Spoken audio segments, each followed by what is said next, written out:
Bonjour chers amis, donc j'ai le réel plaisir de vous enregistrer aujourd'hui cette première application sur l'étude de la stabilité des murs. J'espère que vous avez suivi la vidéo précédente sur le cours de la stabilité des murs. Si ce n'est pas le cas, regardez dans la description de la vidéo, il y a un lien qui va vous conduire sur cette vidéo. Donc ça va vous permettre de bien comprendre tout ce que nous allons faire ici dans la résolution de l'exercice. Donc notre application, il s'agit du cas où le mur est construit par un matériau différent de celui de la semelle. Donc nous avons notre exercice nous donne déjà la concentration de la charge motrice ainsi que la concentration de la charge stabilisatrice P. Voilà, donc qu'est-ce que nous dit l'exercice? Donc on se propose d'étudier la stabilité au renversement et au glissement des murs en maçonnerie dont le poids P est égal à 6 tonnes sous l'effet d'une charge motrice F. Donc la valeur est de 500 kg. Voir la figure ci-après. Donc on donne K égale à 1,4 qui est le coefficient de sécurité au renversement, K1 1,6 qui est le coefficient de sécurité au glissement, F égale à 0,6 qui est le coefficient de frottement. Notez bien, les calculs se feront pour 1 mètre de longueur. On va procéder à notre correction. Voilà, donc premièrement, nous allons faire la vérification de la stabilité au renversement. Voilà, donc notre mur est là. L'exercice nous renseigne déjà la concentration de la force motrice ainsi que la concentration de la force stabilisatrice P. Donc, étant donné que le mur et la semelle sont de matériaux différents, donc notre étude sera basée juste sur le mur. Donc, la semelle n'est pas prise en compte. Donc, ce qui fait que notre point de jonction est situé entre le mur et la semelle. Donc, comme nous pouvons le constater. Voilà, donc on va procéder à la détermination des distances d'éloignement. Donc, l'exercice nous renseigne déjà la distance d'éloignement de notre force motrice F. Donc, D2 est égal à 2 mètres. Donc, ce qui nous reste à déterminer, c'est la deuxième distance d'éloignement, c'est-à-dire celle de notre force stabilisatrice P. Donc, les distances d'éloignement des forces, c'est tout simplement les coordonnées des centres de gravité.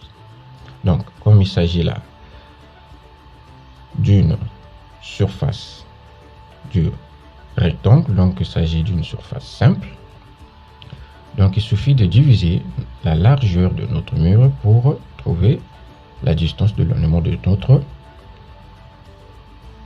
charge P. Donc D1 est égal à 0,5 divisé par 2, donc ce qui va nous donner 0,25. Donc on va procéder à la réalisation d'un tableau pour simplifier nos calculs. Donc nous avons notre tableau est composé de 5 colonnes. La première, il s'agit de la désignation. Deuxième colonne, inventeur des charges. Troisième, valeur des charges. Quatrième, distance par rapport au joint A. Et la cinquième colonne, c'est le moment. Donc, les charges verticales. Combien de charges verticales nous avons ici? Nous en avions qu'une seule. Donc, il s'agit du poids du mur. Donc, inventaire de charge, poids du mur. La valeur, l'exercice nous renseigne que notre valeur du poids du mur est de 6 tonnes. Donc, là, on va devoir convertir ça en kilogrammes. Donc, il suffit de multiplier par 1000 et nous trouvons 6000 kg. La distance d'éloignement, nous venons de la déterminer. Donc, 0,5 divisé par 2, nous trouvons 0,25. Le moment est égal à quoi? Est égal à la force fois la distance. Donc, notre moment du poids du mur par rapport à A est égal à poids du mur fois D1. Donc, nous avons 6000 multiplié par 0,25. Nous trouvons la réponse 1500 kg fois mètre. On continue donc, nous avons les charges horizontales. Dans notre exercice, nous en avons qu'une seule, qui est la charge motrice F. L'exercice nous renseigne que la valeur de notre charge motrice F est égale à 500 et sa distance d'éloignement a été aussi donnée dans l'exercice, c'est D2, donc 2 mètres. Le calcul du moment. Le moment de la charge motrice F par rapport à A est égal à donc F fois D2. Donc nous avons 500 fois 2 et nous trouvons 1000 kg fois mètre. Voilà, donc on va procéder au calcul de moment MS. Comme il s'agit ici de la vérification de la stabilité au renversement, nous avons besoin de MS et MR. Donc le moment de stabilité et le moment de renversement. Le moment de stabilité MS. Comment on les détermine? MS est égal à quoi? Est égal à la somme des moments des charges verticales par rapport à A. Dans notre cas de figure ici, nous n'avons qu'une seule charge verticale, donc qui est le poids du mur. Donc MS est égal à la somme des moments des charges verticales, comme nous en avons qu'une seule, donc MS est égal au moment du poids du mur par rapport à A, qui est égal à 1500 kg fois mètre. On va calculer le moment MR. De quoi est égal à MR? MR est égal à la somme des moments des charges horizontales par rapport à A. Dans notre cas de figure, nous en avons qu'une seule qui est la charge motrice. Donc, MR est égal au moment de la charge motrice F par rapport à A, ce qui est égal à 1000 kg fois mètre. La condition de vérification de la stabilité au renversement. Que nous dit la condition? La condition nous dit que MS, donc le rapport de MS sur MR, doit être strictement supérieur à K, c'est-à-dire strictement supérieur au coefficient de sécurité au renversement qui est K. Donc nous allons procéder au calcul du rapport. Donc on va faire MS sur MR, donc 1500 sur 1000, nous trouvons 1,5. Donc on va comparer cette valeur avec notre coefficient de sécurité K. Donc notre coefficient de sécurité est égal à 1,4. Donc quand nous comparons les deux valeurs, nous constatons que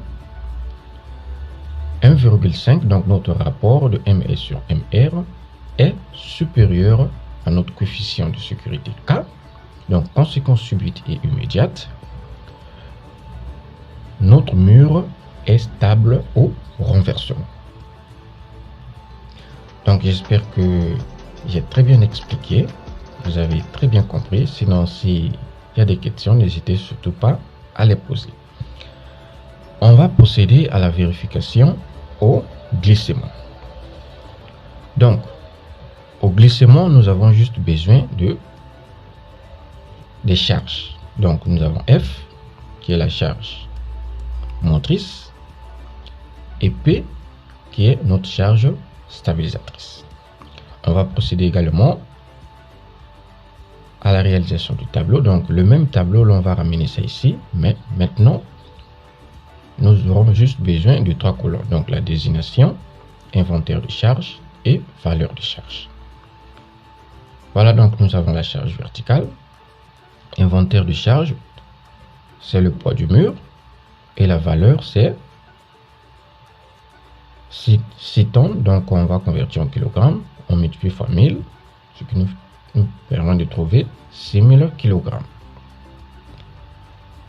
La charge, les charges horizontales, nous en avons qu'une seule également, qui est la force, la charge motrice et la force motrice, autant pour moi. F, sa valeur, l'exercice nous renseigne 500 kg. On va procéder à la somme des charges horizontales et verticales pour passer à la vérification de la stabilité au glissement. Donc, calcul de la somme des charges verticales. Nous en avons qu'une seule. Donc, la somme des charges verticales est égale au poids du mur. Donc, P qui est égal à 6000 kg. La somme des charges horizontales est égale à quoi? Est égale à la charge motrice. Nous en avons qu'une seule, donc F avec valeur 500 kg. Donc, on va procéder à la vérification. Que nous dit la condition de vérification? La condition de vérification nous dit que le rapport de la somme des charges verticales fois le coefficient de frottement sur la somme des charges horizontales doit être strictement supérieur à K1. Donc strictement supérieur à notre coefficient de sécurité au glissement. On va procéder à l'application numérique de notre rapport. Donc 6000 fois 0,6 sur 500, nous trouvons 7,2. On va comparer cette valeur avec notre coefficient de sécurité. Notre coefficient de sécurité K1 est égal à 1,6. Donc, nous constatons bien que notre rapport est strictement supérieur au coefficient de sécurité. Donc, ça respecte notre condition de vérification. Donc, conséquence subite et immédiate, notre mur est stable au glissement. Donc, nous y voilà au terme de la résolution de notre exercice. Donc, il s'agissait d'un exercice très élémentaire. Question de vous donner les basiques sur tout ce qui est étape de vérification à la stabilité du mur au glissement et au renversement. Donc, j'espère que tout a été clair. Donc, si vous êtes nouveau sur la chaîne, n'oubliez pas de vous abonner en activant la cloche de notification pour ne rater aucune de nos prochaines vidéos. Et à liker la vidéo si elle vous a plu. Donc, nous vous disons à très bientôt dans la prochaine vidéo dans laquelle nous allons faire un deuxième exercice sur l'étude de la stabilité des murs. Merci.